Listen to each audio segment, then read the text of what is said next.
Hello, ഒരു വട്ടയിറ്റിനിടെ നോക്കിയാലോ. രാവിലെ പുട്ടും മീൻകറിയും ചായ ആട്ടോ കുടിച്ചത്.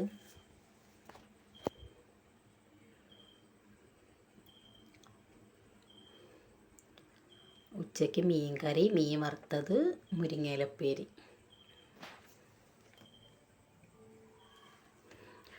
ചോറിനലൊക്കെ കഴിഞ്ഞ് കുറച്ച് കഴിഞ്ഞപ്പോൾ ഓമക്കായ പഴുത്തതുണ്ടായിരുന്നു, അതാട്ടോ കഴിച്ചത്. ഒരു കഷ്ണം.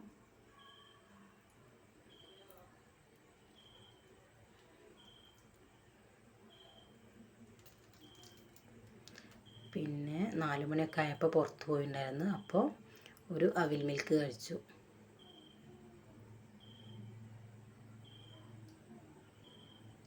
പിന്നെ രാത്രിയിൽ ഓമക്കായ ഉപ്പേരി, ചീരപ്പേരി, മോരുകറി,